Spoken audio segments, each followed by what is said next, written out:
What? It's classic movie banter. Oh, we're back, Brenton. We're back. Way! What a Hey. time.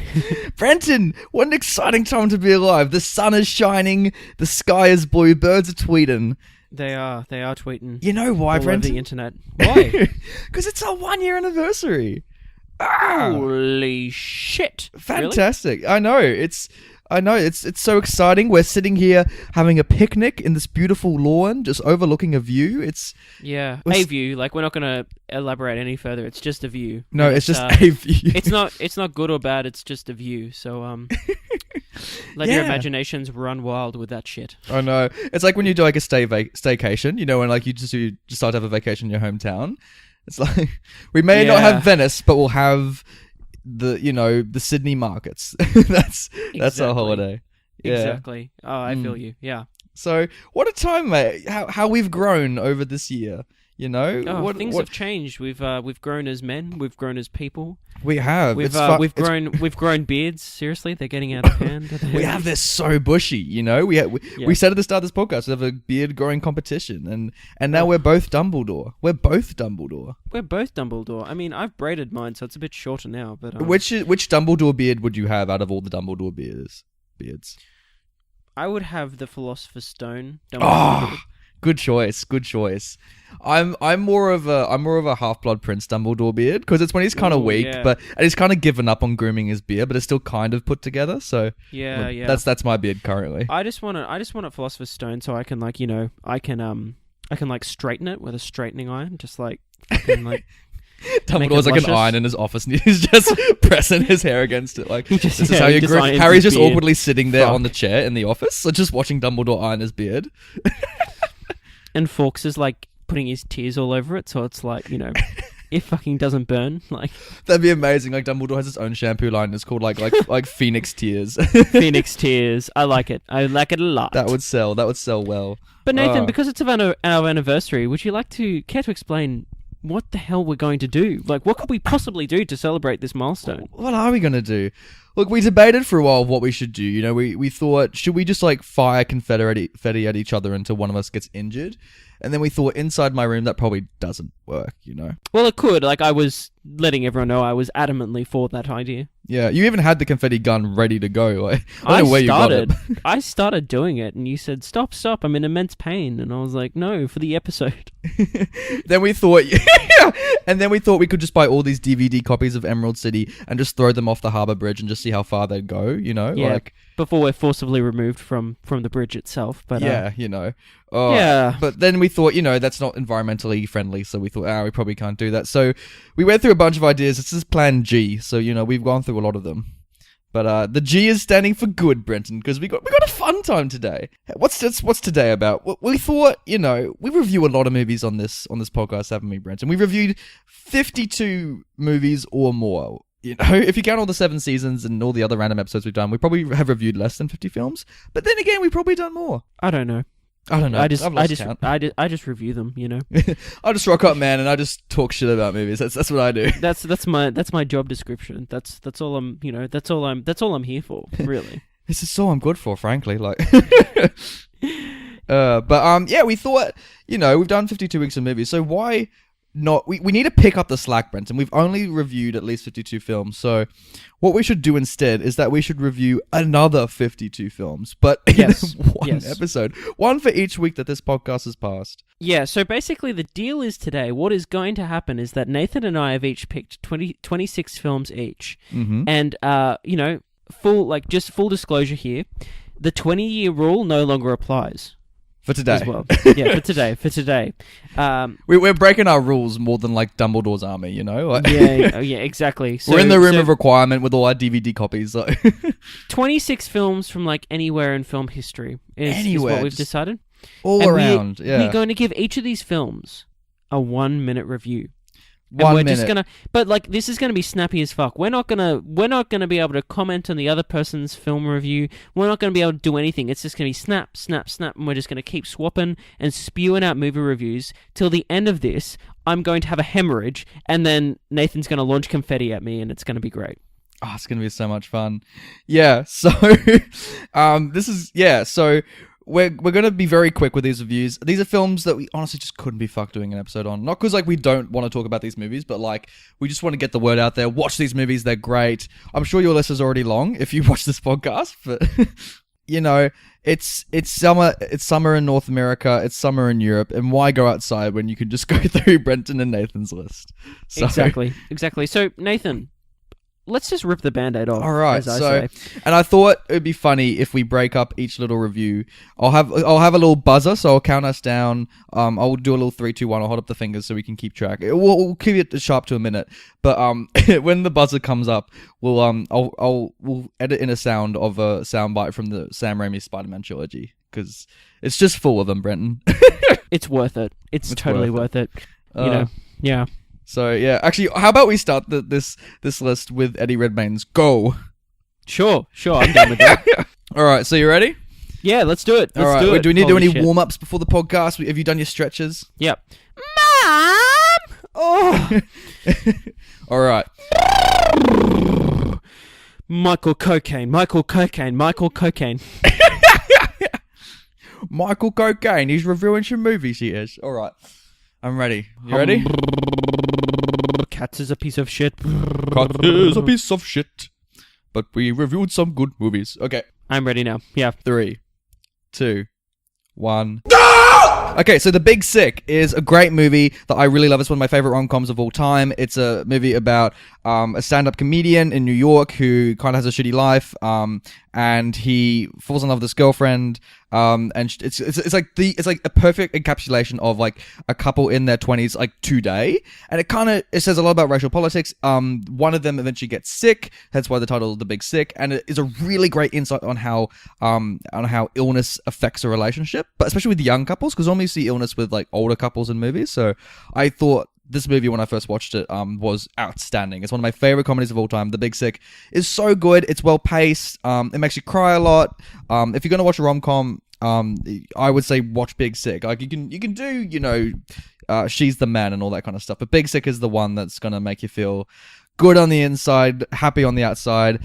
And there's a scene where Mrs. Incredible heckles an audience and Itsy bitsy spider. Treasure Planet is a film that was released in the early 2000s. It's a Disney flick that not many people really talk about anymore, which is unfortunate because it's a good time. Basically, this is a retelling of the original story, Treasure Island, which it was originally a book and then was adapted into other pieces of film and whatnot. But that's not what we're talking about. We're talking about Treasure Planet, which is one of the best Disney films. I think it's one of my favorites because the way it basically moves the original story into a science fiction film is outstanding. There's some great voice acting done here, there's some great comedy in here, but there's also a great story with a great heart. And it's got cool battles, it's got cool characters, cool designs, some of the great artwork that Disney's ever done, I think, and like in terms of production, in terms of everything. It's so imaginative, it's so original itself, and I think it's definitely worth your time and worth a watch. Treasure Planet. Spider-Man! And The Perfect Blue is a Japanese animated film. I think it's one of the best Japanese animated films of all time. It's a psychological thriller, and it's about a celebrity of like a kind of K-pop group, Japan's version of it, who is is a pop singer, but she wants to become an actress, and so she joins this murder mystery kind of TV show, but then it kind of plays into her real life where a fan is super obsessed with her and he tries to attack her, and so there's this kind of like postmodern like blurring of the lines between, is she acting on a TV show or is this real life where a fan's trying to murder her? It's one of the most genius films I think I've ever seen. It is so sharp and has a great commentary on celebrity culture in the 21st century, and for a Japanese animated film, it's very dark, it's very scary. You probably should watch this if you're 15 or older. It's got gorgeous animation. It's a really great portrait of what Tokyo is like today. And don't watch this if you want to have a good time. Like, it is very scary and very, very tense. But Perfect Blue, I think, is one of the greatest animation films ever made. So if you want to watch anime, please, please, please watch this. It's a great backdoor into it. And Down came the goblin. Chicago is a musical film that, again, is from the early 2000s. It stars Renee Zellweger and Catherine Zeta-Jones, as well as Queen Latifah and someone else that I can't remember right now, but I've only got a minute. So basically, this film is about Roxy Hart, who is cheating on her husband Amos, and she kills the person she is basically having a little fling on the side with due to various circumstances, and then ends up in prison and has to find her way out of prison before she gets convicted of murder and she is hung by the neck. This is a musical film again. It has many banging songs, but at the same time what ties this all together is just the inventive cinematography, the inventive storytelling, and the way it uses musical tropes in a new way, and a way that is kind of real to tell this story that is very dark, very gritty, but at the same time very sexy as well. It's a good time. Bye. Are you in or are you out? Some Like It Hot is one of my favorite comedies of all time from the 50s. It's about two blokes who meet Marilyn Monroe and they fall in love with Marilyn Monroe because it's Marilyn Monroe. And they're like, oh, she's in a jazz band that's going from New York to Florida. How about we pretend to be women, even though we're like kind of tough New York guys, and, you know, wear drag and go down to New York and be part of their all-female jazz band. And through it, we'll become Marilyn Monroe's best friend, but maybe one of us can get Marilyn Monroe to fall in love with our guy versions of ourselves. And it is so funny, especially from the 1950s. The humor is so sharp, and it's a great way to see Marilyn Monroe. If you only know her from like her photos or something like that, this is a great way to actually see her act. I think it's a great introduction to Marilyn's work. It's really funny. There's a scene where they try and pretend they're rich, and so they're on a boat, on a yacht on the river, and the actual captain rocks up, and it's very, very great. Marilyn Monroe is so beautiful in it. And I'm sure this is JFK's favorite film as well. So give it a time. It's a good watch. It's you who's out, Gobby. Groundhog Day is one of those film classics that unfortunately we might not get to talk about. But to be honest, it's one of my favorite films. I love the message of this film, and I love its screenplay especially, and obviously the performance from Bill Murray that kind of ties this whole film together. This film kind of explores a simple idea, but explores it to its fullest, this idea. And basically, someone is caught in a time loop and has to find a way to get out of this time loop by learning some very important life lessons. This film is funny, it is deep, it is quite dark in places as well, which is interesting. Very dark. And it takes you on a wild journey, and by the end of it, you feel like you've been on that journey with the central character. Which is just the epitome of great storytelling. Every time I could watch this film endlessly. I think that is the greatest compliment I can give it. So if you haven't seen it, it's definitely worth your time. Groundhog Day. You are useless. Amour is a French film from 2012. That had an amazing performance from two old people in France, two of France's veteran actors whose names I'm forgetting, unfortunately. It's about the wife of this old couple in Paris who has Alzheimer's, I'm pretty sure, and she's slowly forgetting her memory. It sounds like a very sad film, and it is, as you watch this couple kind of deal with her losing her mind a little bit more and more. But it's really, really, really beautiful. I haven't been moved by a film like this in a very, very, very long time, and it is in French, so, you know, subtitles on, all that kind of stuff, unless you're French. If you're French, bonjour, et bienvenue, le croissant, ouais. We love our French listeners of the podcast. But yeah, watch this movie. It's very, very touching. Great performances. If you really want to restore your faith in love, then this is the movie to watch, because it really makes you believe that love can last a lifetime, and it's beautiful. And a great portrait of Paris. Watch it for that. Love Paris. Wrong answer. Children of Men is a great film, though it is very, very dark and very bleak. Obviously, it is a post-apocalyptic story in which basically the whole of the human race has become infertile and we can no longer breed, and so this is the result of basically a world where there is kind of no future. It is just ending and how that kind of collapse. But we follow this central character played by Clive Owen as he finds basically humanity's last hope in this woman that has fallen pregnant. And he has to protect her at all costs through this dangerous landscape and this kind of hopeless landscape. But I think what that makes this film really special is obviously the amazing direction and cinematography and performances as well. It's all top notch. But what really gets me in this film is that as bleak as this is, there is some profound moments of hope, and because of that, this film hits you like a ton of bricks. But at the same time, it is very dark, so know that going in. But it's definitely worth your time. It's time to die. Picnic at Hanging Rock. Okay, we talk a lot about Australian cinema on this podcast, and we've done, 3 pretty shitty Australian films. Actually, no, Mad Max was amazing. But anyway, we've done some Australian films. But anyway, one of the great Australian films that I haven't mentioned before that you really should watch is Picnic at Hanging Rock. It's a film from the 70s. it's kind of a horror film. It is quite scary, but it's more psychological horror. If anything, it's about these schoolgirls from the early 20th century who they're in country Australia. They're at this boarding house, and this girls' boarding school goes on this field trip out into a park where there's this big old rock, and it's kind of like a mini mountain. And some of the girls decide to climb the mountain, and they go missing. And so everyone's kind of wondering, where are the girls at? Why are they gone? And it's kind of this mystery as to what happened to them. It is really spooky. Like, it's one of these films that really shakes me up. I find it difficult to watch Picking a Hanging Rock, especially the soundtrack. The soundtrack is so eerie. Oh shit, 5 seconds. Watch this because it's a great portrait of Australia back then. You're pathetically predictable. Guys and Dolls is a classic musical comedy, I guess you'd call it, and it stars Marlon Brando and Frank Sinatra.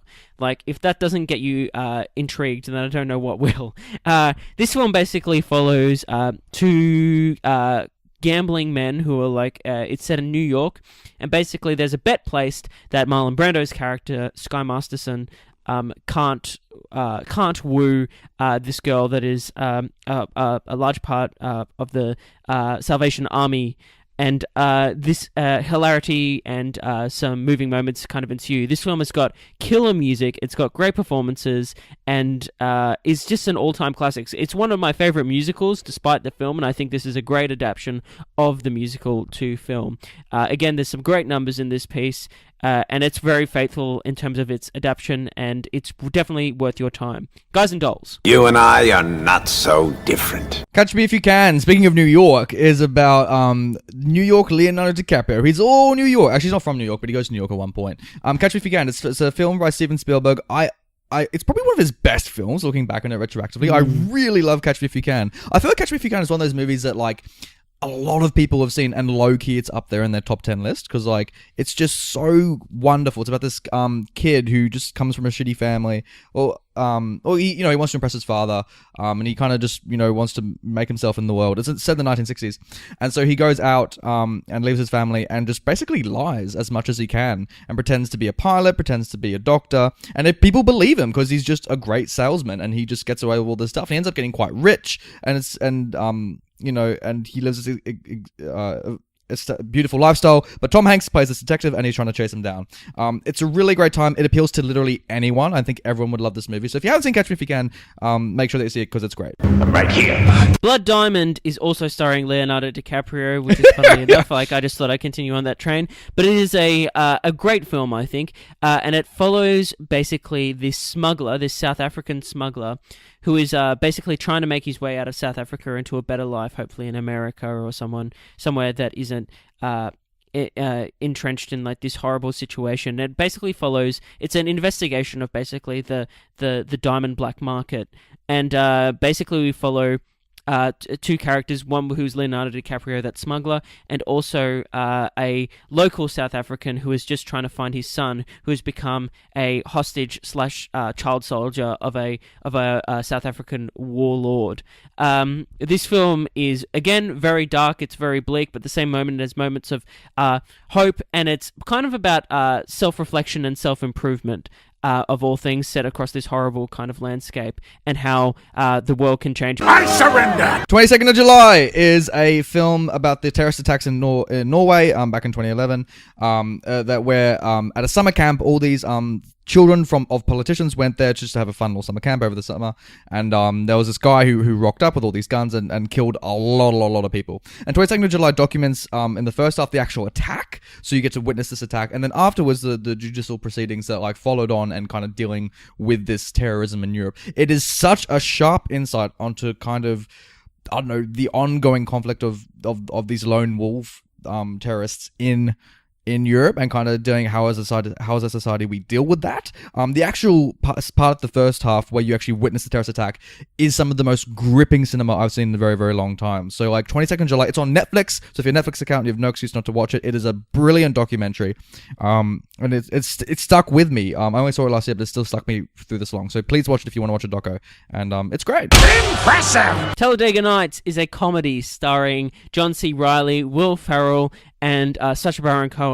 It is basically follows the story of Ricky Bobby, who is a race car driver who is the best of the best, but Frenchman, whose character I can't remember, but is played by Sacha Baron Cohen, comes to America to defeat Ricky Bobby and show that he himself is the best. And basically, it follows Ricky Bobby and how he overcomes this obstacle and how he becomes a great race driver once again.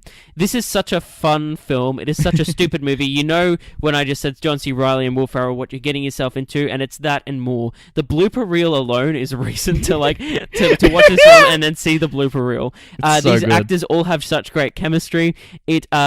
Again, it's not the most inventive in terms of its cinematography, but what saves this is the performances and the amazing improvisation by these wonderful actors who it's just a joy to watch them all on screen together. Worth a watch, funny times. I'm gonna finish her. Perfect Strangers is an Italian film, I think from around about 2011, I want to say something like that.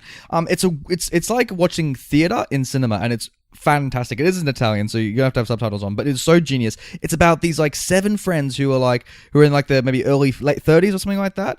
And they've all come around for dinner, and they've been friends for like 20 years or something like that.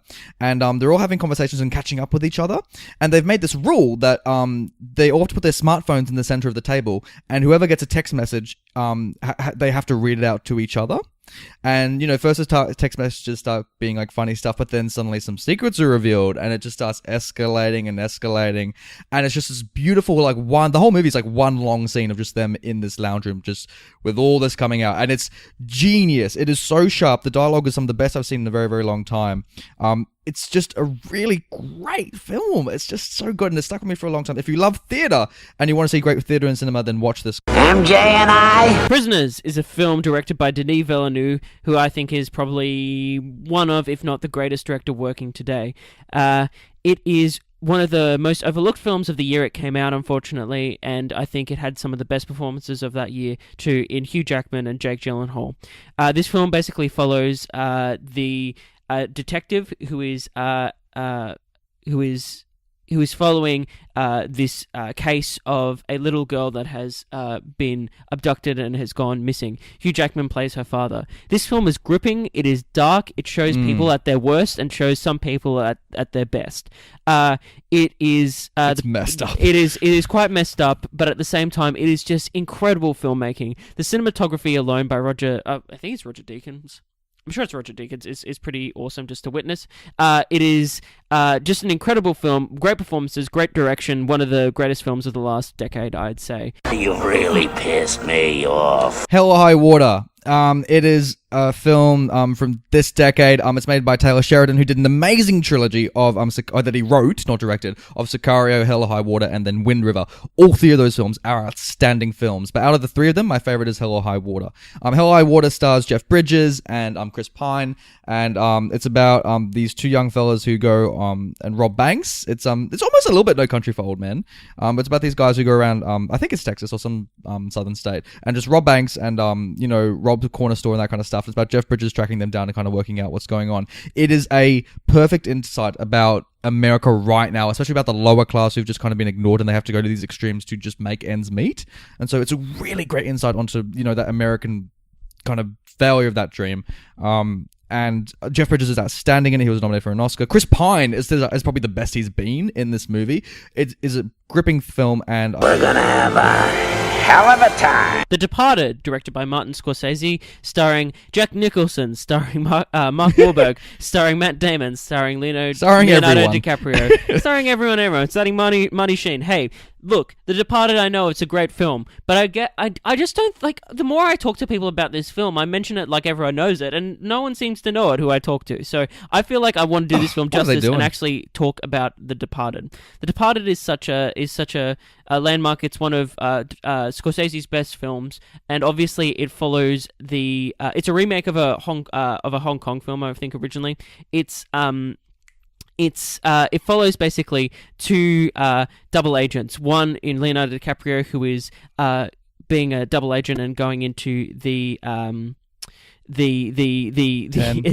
Irish gangs, and one following Matt Damon as he is from a criminal who is infiltrating the police department, and it follows them and how they intertwine and try to take each other down. You know how much I sacrifice? Split is a film from M. Night Shyamalan, and it's from 2015, I want to say, and it stars James McAvoy, who plays like a guy with multiple personality disorder, and so he ends up being like 23 different people in this movie. It's a horror film, although it's actually not that scary, to be honest with you. It's more of a thriller film about James McAvoy kind of abducting people and attacking them and that kind of stuff. It has a young girl who tries to build a bridge and try and get him to embrace his true self, because it's about this girl that's been abducted and kind of has to get out. It's very similar to 10 Cloverfield Lane. I think it's actually better because of James McAvoy's performance. This is the best you'll see James McAvoy in. Glass is not the best film, but I think James McAvoy, being his same character from Split, elevates the film Glass. So you need to watch this film. It is so good. It's like the return almost of M. Night Shyamalan, which he's just messed up again. But I think it's just really great. If you want to see excellent acting and you love James McAvoy, watch this. And he's so funny, especially when he plays, his best character is when he plays a little boy. Nice and slow. Dirty Rotten Scoundrels. I'm talking about the film with Steve Martin and Michael Cocaine. This is such a random but fun time.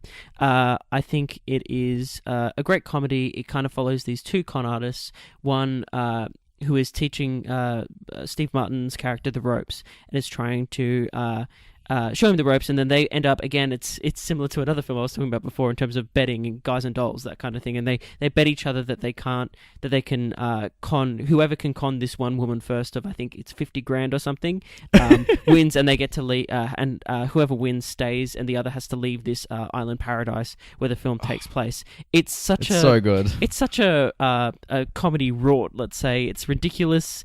It's fun. There's many funny scenarios in this, and it's definitely worth your time, I think, with obviously many great performances and a good screenplay as well. Hello, my dear. Crouching Tiger, Hidden Dragon is an amazing film that stars a whole bunch of Chinese actors, Taiwanese actors, East Asian actors.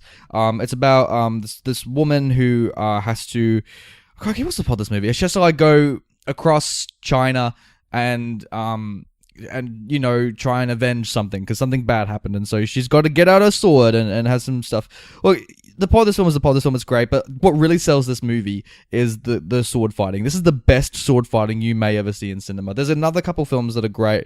Hero is a good example of excellent sword fighting.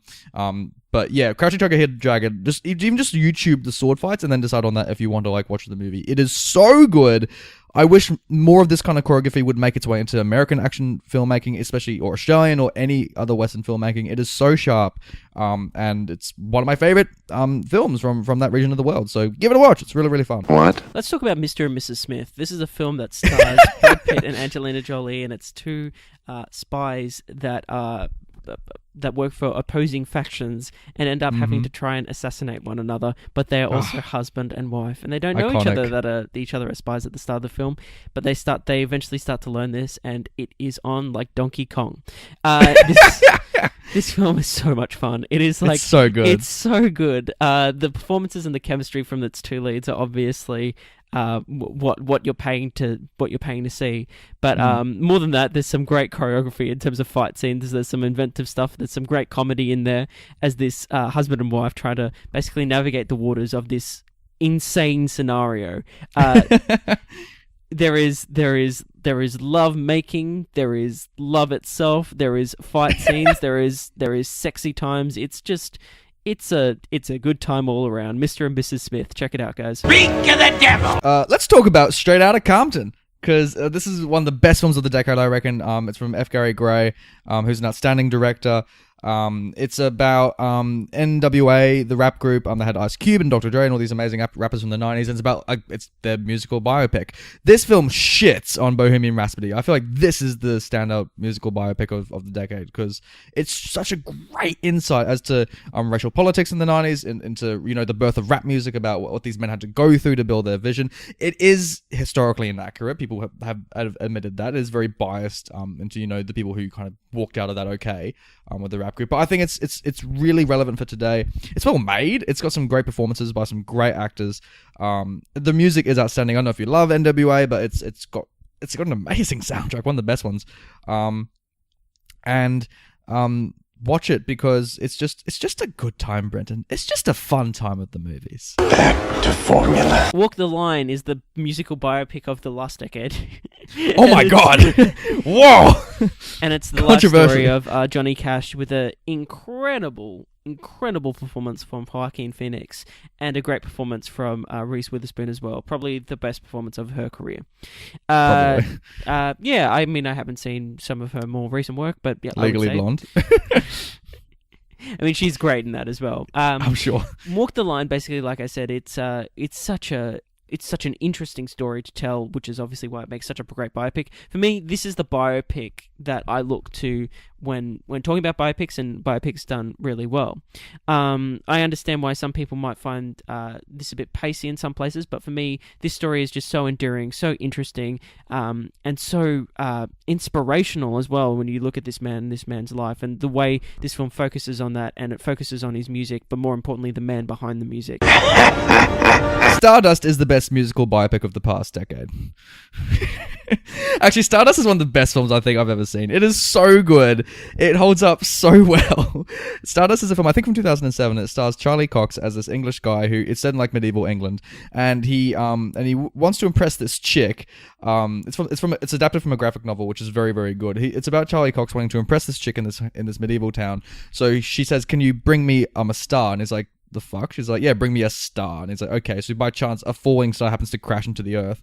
And so he walks into this mystical land and he collects this falling star and he goes on this wonderful journey where there's trials and tribulations and he has to bring the star back to her. It is such a good film. This might be one of my favorite films of all time. It is so good, you cannot fault it. There's a scene where Robert De Niro is a captain of a ship and he has a wardrobe full of clothes and he dresses up like a Ken doll and just like shows off his wardrobe. It is so good, so funny. Watch it. Elf is a Christmas film starring Will Ferrell.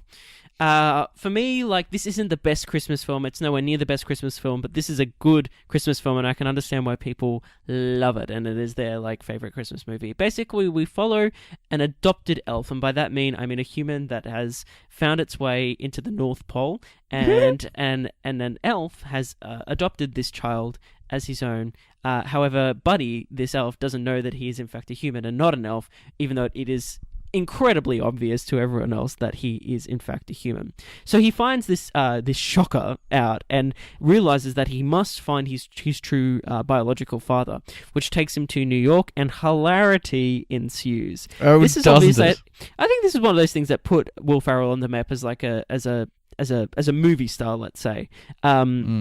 And it's got some hilarious moments, one involving one Peter Dinklage, which I think is just the top. Think about it, hero! Being John Malkovich is a film from the 90s, I want to say, and it's about John Malkovich being John Malkovich. It's probably the best writing from... Oh, who's the writer who wrote... Charlie Kaufman, thank you. Charlie Kaufman, it's probably one of his best scripts, and he's probably the greatest living script writer today. How do you pitch this movie? It's about the real-life John Malkovich being kind of taken hold of by a guy who stumbles into his mind because he goes into this high-rise building that happens to have access to it. I don't know. This is a weird film to pitch. This is probably one of the weirdest films you ever watched, but it works so well. It's one of these quirky films. If you love Eternal Sunshine of the Spotless Mind, this is like the movie you should see after that. If you're not a big fan of weird kind of... If you love Coen Brothers, watch this. It's an interesting watch. You watch it, don't watch it alone. Watch it with people because you want to talk about it with them afterwards. So, but yeah. No one says no to me! Little Miss Sunshine. Speaking of quirky films, this is as quirky as it gets. The quirkiest of all. This is a black comedy that stars many people, and it follows basically this little girl who gets the chance to compete in a Little Miss Sunshine pageant, and the family has to travel across the United States to make this pageant on time for her to compete. What makes this hard, though, is that this is a highly, highly dysfunctional family that is trying to cope with many issues, both before and along the way on this journey. And yeah, hilarity kind of ensues, but very, very dark humor. This has one of Steve Carell's best performances. I think this kind of put him on the map as a genuine dramatic actor. And also, not only that, but all the performances are great. Like, the chemistry between all these characters is basically incredible. And I think this film's really well directed, and of course this has such a nice message, and obviously the characters go on such a journey, worth a watch. Godspeed, Spider-Man. Duck Soup is a Marx Brothers film from, I think, the 1920s. It's nearly a century old. And it's probably one of the greatest comedies ever made. It is so funny. It's about... What the hell's Duck Soup about? It's about the Marx Brothers, these three great comedians in the 1920s, just kind of doing slapstick comedy. But it's not slapstick comedy in the way Adam Sandler does slapstick comedy. This is like OG, the best slapstick comedy. And it's not just even slapstick. The jokes are so witty and so good that they hold up amazingly well today, despite the fact it's a century later. We probably should do an episode on this for the podcast, because I really want to promote Duck Soup, because the Marx Brothers are geniuses. Karl Marx is probably best known for, like, not Karl Marx, he's a Marxist. The other Marx brother is known for probably the Groucho Marx, thank you. Groucho Marx is known for his moustache. But yeah, it is so funny. Duck Soup, if you can find, I don't know where the hell you would get it, probably on iTunes, I imagine. I don't know if Netflix or anything has it, but it's a great comedy. It just makes you reminisce about old cinema and give it a watch. Zoolander is everyone's favorite comedy. It is a for fuck's sake. It stars obviously Ben Stiller, Owen Wilson, Will Ferrell, and many others again. This film is just ridiculous. It is like probably one of the most ridiculous films ever made, and it follows a male model known as Derek Zoolander as he tries to read good. Yeah, as he tries to read good and make himself a better person, not just someone that looks that is incredibly really good looking. He wants to be more than that, and so this follows him as he tries to become a better man, basically, and find the meaning of life. And obviously hilarity ensues. I feel like I've said that a few times in this, but this is really just ridiculous. You know what you're getting into when you see this. It has some of the funniest jokes and the most memorable one-liners, I think, in cinematic history. Zoolander, please watch it. Out am I? Mrs. Doubtfire is one of the best comedies ever made in cinema. And Mrs. Doubtfire, it's a great time. We probably don't need to promote Mrs. Doubtfire that much. It's one of those movies that everyone's hopefully has heard of. It's Robin Williams at his best. It is so good. It's about a divorced man who wants to like still stick around with his children. So in order to see his children more than just weekends, he pretends to be a nanny for the children while the mother is out at work. And he plays this old Scottish woman who is a nanny to these kids. And it's like if Mary Poppins was like the most crass woman alive. Like, it is so funny. It's a beloved film. If you didn't see it as a child, I'm sorry you missed out. Please watch it now. It makes you miss Robin even more than you do now. It's got Pierce Brosnan playing probably the best role he's ever done. And it's got Sally Field. It's got these great kids.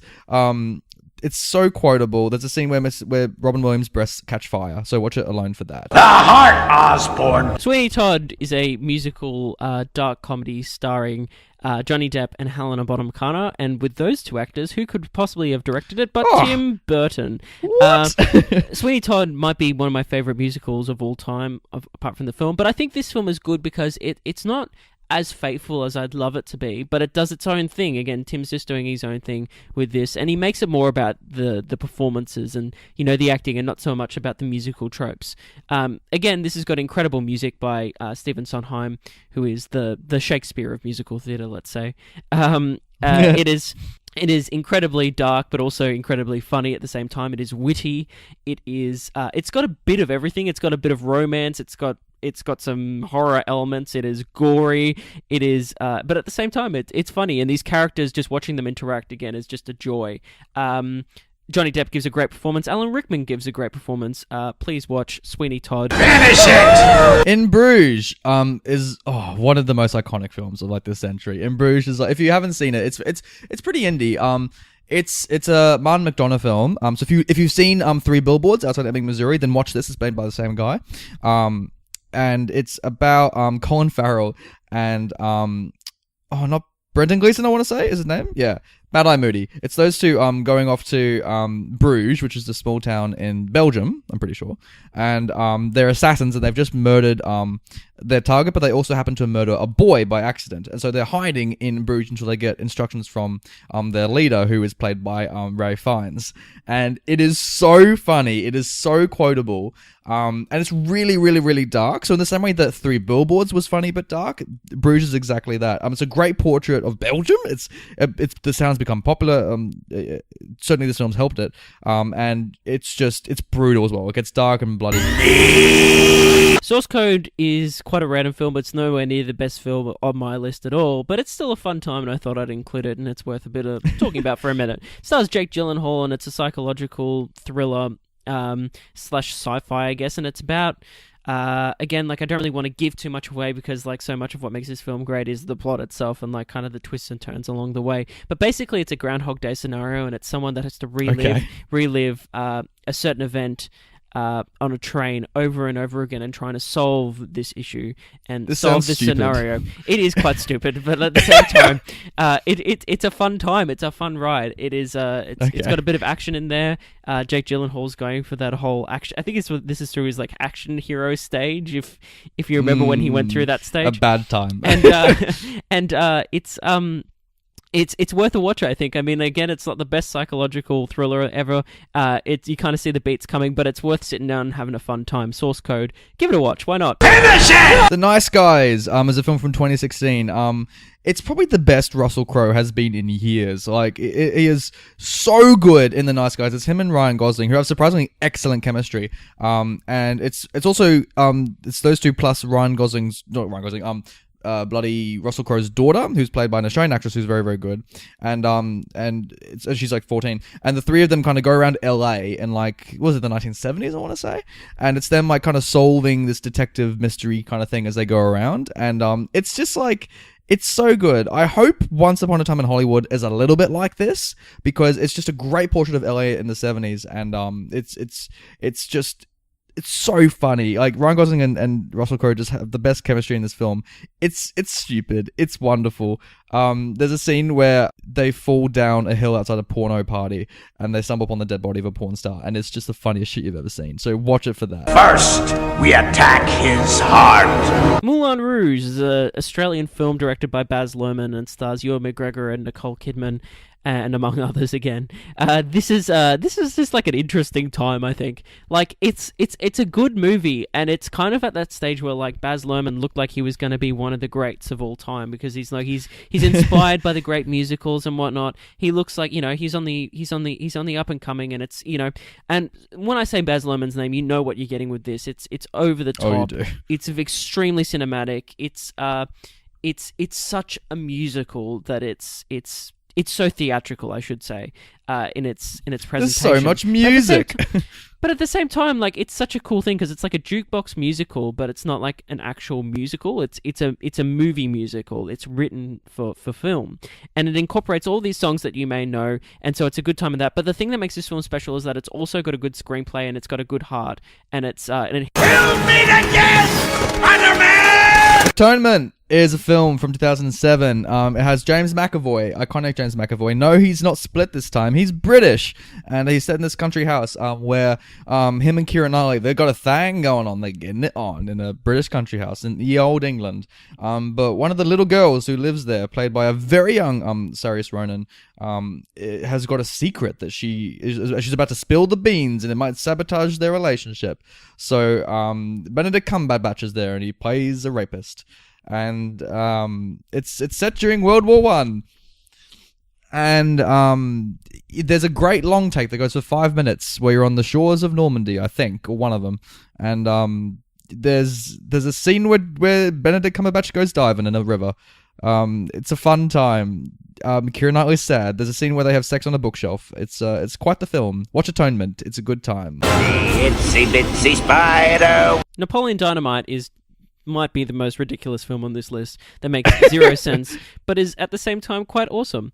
It follows Napoleon Dynamite in his day-to-day escapades as he, feeds his llama, and is there any plot to this movie? No, there's not. Like, and he throws little toys at the back of the school bus that are tied to a little string and watches them roll along behind him. So he's an interesting case, but at the same time, I guess the plot of this film is that Pedro, his best friend Pedro, is going for a class president, and that they are trying to make that happen. They're trying to, but at the same time, there's many subplots involving his brother Chip, and him grating cheese that continually gets higher and higher in terms of a pile next to him during this one scene on the phone. but it follows Chip trying to and his dating escapades online, and there's other characters, and it's just the most ridiculous time, but it's worth a watch just to watch how this low budget thing came to be and became a cult phenomenon. Napoleon Dynamite. Spider-Man! Carnage is a film from 2011, I'm pretty sure, and it's also like theater as cinema. So it stars 4 key actors: Kate Winslet, Christoph Waltz, Jodie Foster, and John C. Reilly. They play these 4 leads. They play these 2 couples where it's in one of their apartments, and they're meeting up because both their sons have got into a fight at school that's caused some damage to some teeth. So their parents are coming over to sign some medical documents to have the lawyers take care of it. So anyway, these parents start insulting the other parents' children, and the whole movie is just one scene where these 2 parents are just arguing, and it just escalates and escalates. This is like an acting tour de force. It's like watching Silver Linings Playbook, because you just see these actors just giving their A-grade performances. They are so good. It's some of the best acting you'll see of this decade. John C. Reilly is the best he's ever been in this. If you love theater, watch this. Down came the goblin! Silver Linings Playbook has got some of the best performances of all time, and is one of my favorite movies of all time. Not only has it got great performances, but this film is incredibly well directed and well made. It is well edited. It is well shot. It is performed well. It's got a killer screenplay. Basically, we follow a man that is suffering bipolar disorder, undiagnosed, until obviously the events of this film, and he has just had a very, very messy breakup with his ex-wife, I believe. I'm not sure if they're divorced, or I can't remember. They're probably divorced.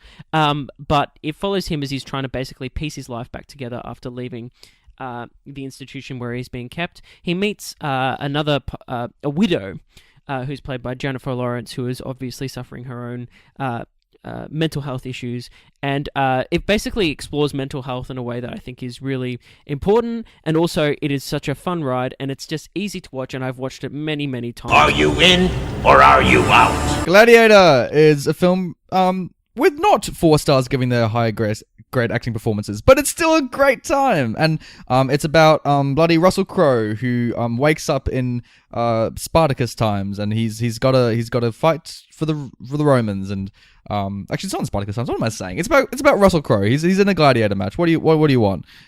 It's Morgan Freeman being weird. It's basically the film Ben-Hur. Because I saw Ben-Hur and then Gladiator, I'm like, has Gladiator ripped off everything from Ben-Hur? Because it kind of has, but it's good. It has some iconic lines. Russell Crowe is great in it. Michael Gambon is great in it as the dad. Joaquin Phoenix is great as a bad guy. He gives a great thumbs up or side thumb at one point. It's got some good fights. Ridley Scott's the best he's been in years in this. It's got a scene where Russell Crowe's running through some grass and he's thinking about his children. What a time. It's a film. Give it a watch. It's you who's out, Gobby! School of Rock. What a great bloody time. This is my favorite Best film movie. by this director, who, because of this right now, I just can't remember his name, unfortunately, which is ridiculous, but it is his best film, in my opinion, that I've seen so far. School of Rock is so much fun. It stars Jack Black and as this washed-up amateur rock star who is trying to get his career going and is staying with one of his best friends who used to be part of his band, but has since got his life on track as a music teacher in schools. And he gets this job offer, basically, which Jack Black sabotages because he needs the cash, and he decides to start teaching in his best friend's name at this school. And at first he doesn't give a crap, but obviously he starts to learn learn the trade and have a relationship with these kids and help them in their own musical endeavors. And he finds kind of his meaning in life through this. It's a great film and very well made, and some great child performances too. You are useless! Once Were Warriors is an amazing film from New Zealand. I think it's one of the best Kiwi films made outside Lord of the Rings, and it's about this family living in, I think, the rural parts of Auckland, and it's about kind of this, how do you picture it? It's about kind of this family who's just kind of trying to get through life, and this dad who's played by the guy who eventually plays Boba Fett in the Star Wars prequels. He stars as the lead in Once Were Warriors, and this is why he got the role of Boba Fett in Star Wars, because this is probably one of the best male performances I've seen in a very, very, very long time. It is such a good Kiwi film because it really shows how New Zealand isn't all just like lush lands and it's all beautiful farms and all that kind of stuff. Like, they have cities and they have a lot of bad stuff that happens in these cities, so it's a really accurate portrait as to what's going on right now that people aren't really chatting about when it comes to New Zealand. As parents who are both Kiwi, this really means a lot to me when I see this kind of film. So if you want to see a great portrait about this side of New Zealand, give it a watch. It's brilliant. Once Were Warriors. Wrong answer! Hairspray. Couldn't be further away from Once Were Warriors. So this is Hairspray. It is a remake of the original film, but it's a adaptation of the musical, which is then based off the original film. So it goes the original film, then the musical, and then this is an adaptation of the musical being made into a film.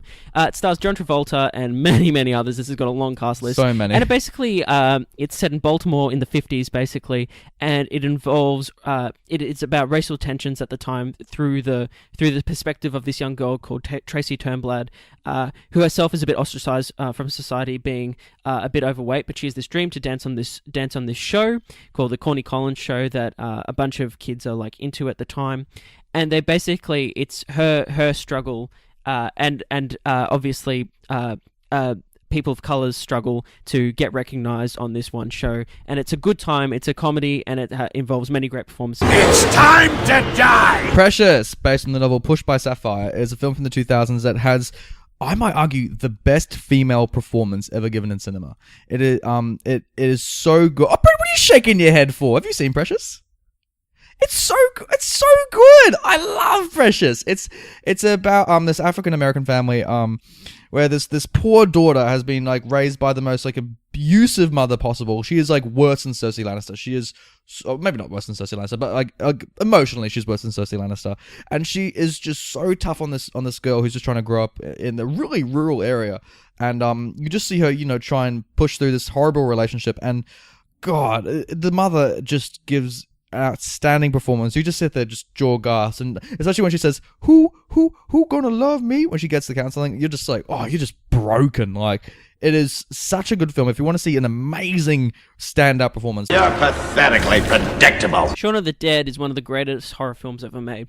It is. It is incredible. And it's so smart and so intelligent and so witty and funny at the same time. It stars is the first film in the Cornetto trilogy, I believe. Mm-hmm. And its director Edgar Wright is just absolutely incredible.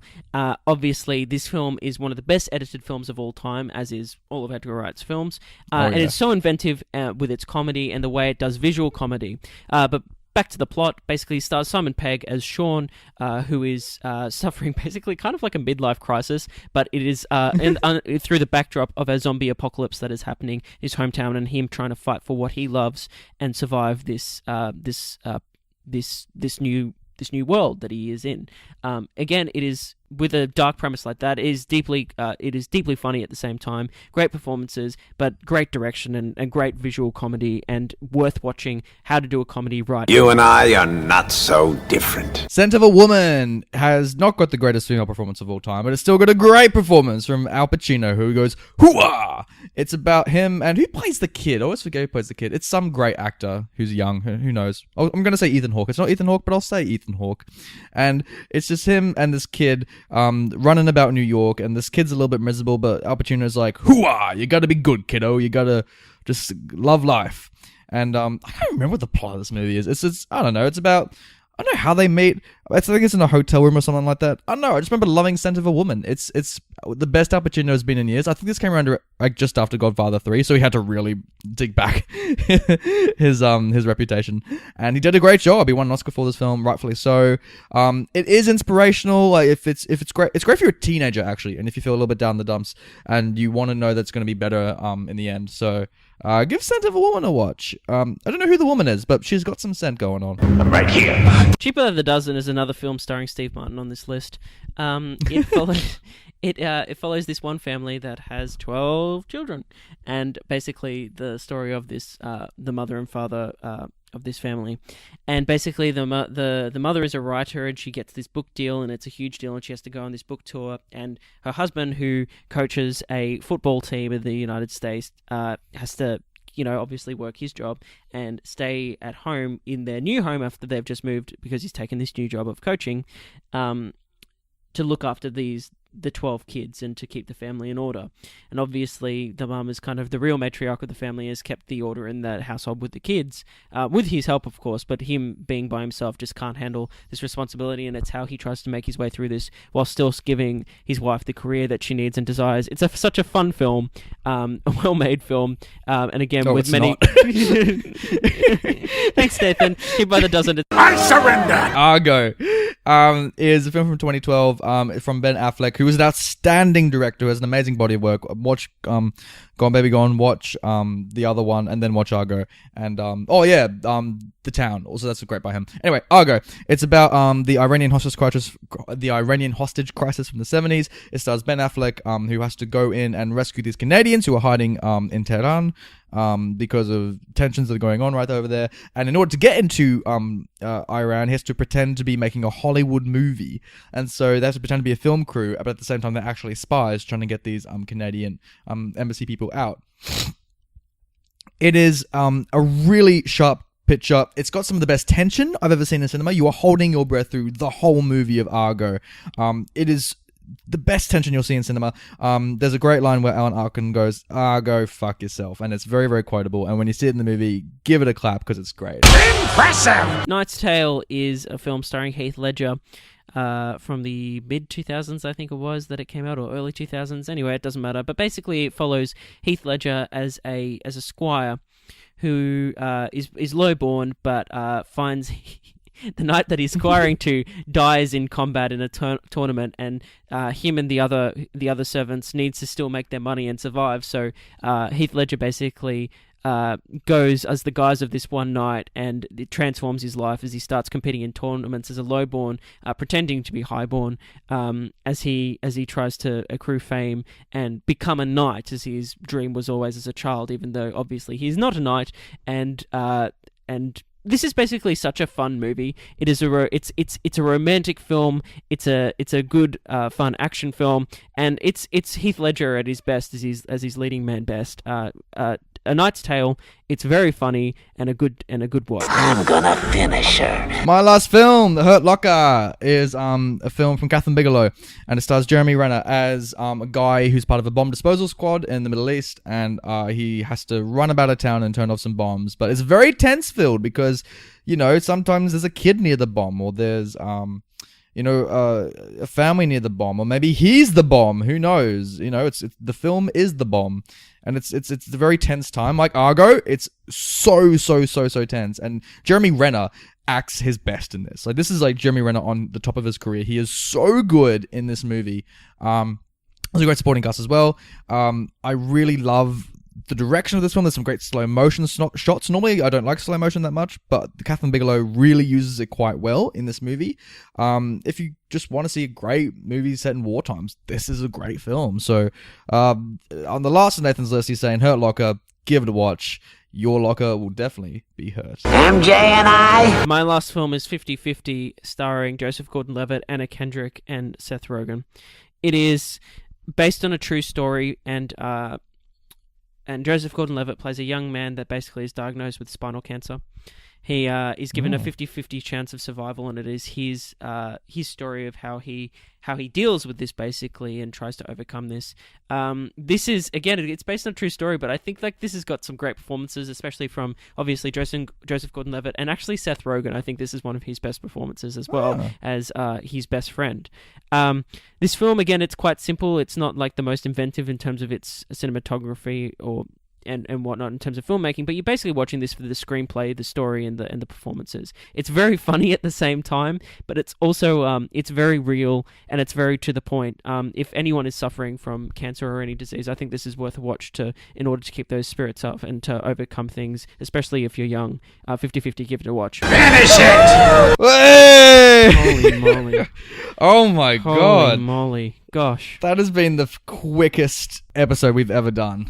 Like, I'm exhausted, but I need a cigarette after that. I'm done. Gosh, dear God. Well, that's it. Like, yeah, we got through 52 films. Oh my god, we did it. How do you feel, Brenton? I feel alright. I mean, like, my list, I think, was definitely more like one of those fun lists that are not so much about, like, great films or anything. It's just about fun times. Whereas yours, I think, was a bit more cinematic and going... Here's some icons of cinema. Yeah.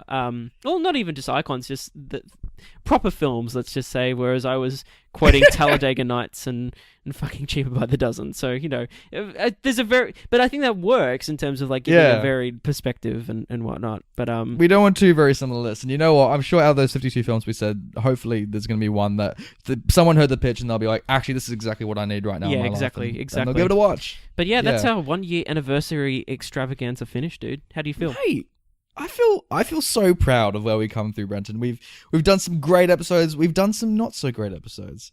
This is true. Yeah, this is true. And you decide which ones, listeners. Let us know on Twitter. I'm so happy. Like I love what we do. I think this is so cool. I love the films we recommended. I love the journey we've been on and will continue to be on. And that's probably as soapy as I'll get with this. Yeah, I mean, like, all I can say is that, you know, it's been a wild ride so far, and thanks to all of our listeners that have been on the journey. Obviously, this is a bit of a culmination of that first year and something fun to do. We hope you enjoyed it. Let us know if you enjoyed it, but also thank you for your support, and we really we'd love appreciate it. Every time we get an email, we get a tweet, or we get a review, anything like that. Like it warms our cold hearts, Brendan. We could hug a copy of Emerald City. We're almost that warmed up. So I don't know about that. Oh, I don't know. Yeah. But yes.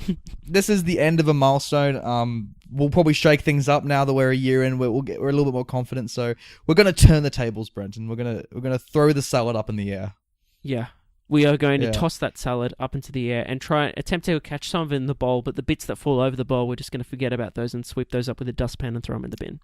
Yeah, that's a great metaphor for what we're going to do, Brendan. Yeah, that is exactly what we're going to do. So that's exactly what we're going to do. So time to start making some salad, buddy. Yeah. Which salad's your favorite? A Caesar salad. Oh, well, I'm doing Greek, so I don't know. Ooh. All right. Tweet us your favorite salads, listeners. Thanks, guys. You're the best. Bye. Have a great week. See you next week. Out am I?